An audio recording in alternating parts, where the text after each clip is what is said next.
Les agents aujourd'hui, ils ont des récupérations liées à leur métier qui est pénible, qui est pour les terrassiers. Donc il y avait un système de compensation sur les compresseurs qu'ils utilisaient pour casser le béton. Donc aujourd'hui, ils nous expliquent qu'on la retire parce qu'ils l'utilisent de moins en moins.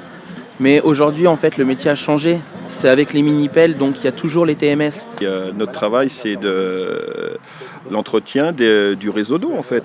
C'est-à-dire, en cas de casse, bien, il faut aller réparer, il faut changer les vannes régulièrement. Si ça casse, il faut réparer, il faut mettre des manchons, tout ça.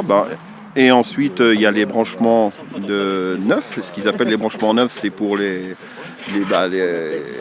maisons, les entreprises, pour tout le monde, pour tous les usagers, on va dire. Et suite à ça, nous, on intervient, on terrasse, on intervient dans les tranchées pour justement pouvoir changer, soit mettre à neuf sur le réseau existant, en fait. Voilà. Au niveau du terrassement, il y a des fois, on n'a pas le choix que d'utiliser le brise-roche. Parce qu'en fait, j'en reviens toujours aux demi-journées de compresseur. Donc le brise-roche, ça fait partie des demi-journées qu'on touchait avant. C'est-à-dire, à partir du moment qu'on est dans l'engin et qu'on se sert du brise-roche, c'est compté comme compresseur. Et c'est bien sur le sujet aujourd'hui qu'on se bat, c'est sur celui-là. Et c'est pas sur autre chose. Car on sait aussi que le docteur Roger nous a bien dit que de toute façon, au niveau musculo-squelettique, on prenait exactement pareil que si on le faisait à la main. Donc voilà.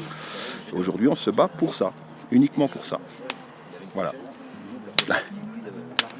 Les agents, ils utilisent des tractopelles, des marteaux burins qui sont incorporés directement au tractopelle.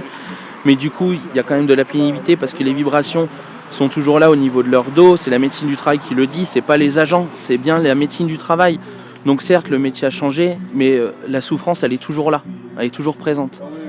Donc ça, en plus, les agents sont de moins en moins remplacés, donc les agents vieillissent.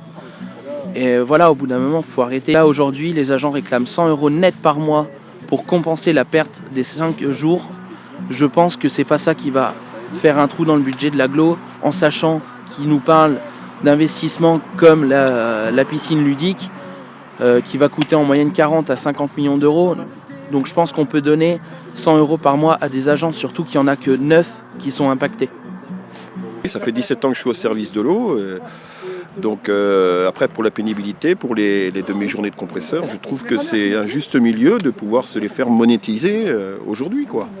Après, ils veulent rien entendre, mais il faut savoir que les anciens se sont battus du temps à M. Rimbaud pour obtenir les demi-journées de compresseur. Et aujourd'hui, on nous les enlève, d'accord, mais en échange, on voudrait avoir quelque chose, quoi. Et ils ne veulent pas, quoi. Ils ne veulent pas. Ils ne veulent rien entendre, quoi. Pour eux, c'est normal.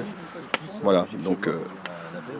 Là, concrètement, on attend une réponse de Bourges Plus. Là, nous, on n'a pas de nouvelles depuis vendredi après-midi. La seule réponse du RH, c'est que oui, vous pouvez faire grève. Par contre, si vous bloquez, on prendra une sanction discipline contre les agents.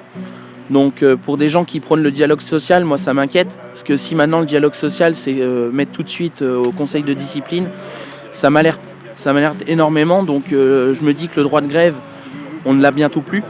Donc ça, faut faire attention.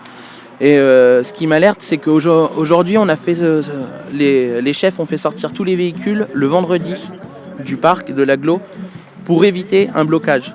Donc aujourd'hui, tous les agents non concernés par la grève vont travailler. Donc on ne bloque pas le service, tous les services tournent.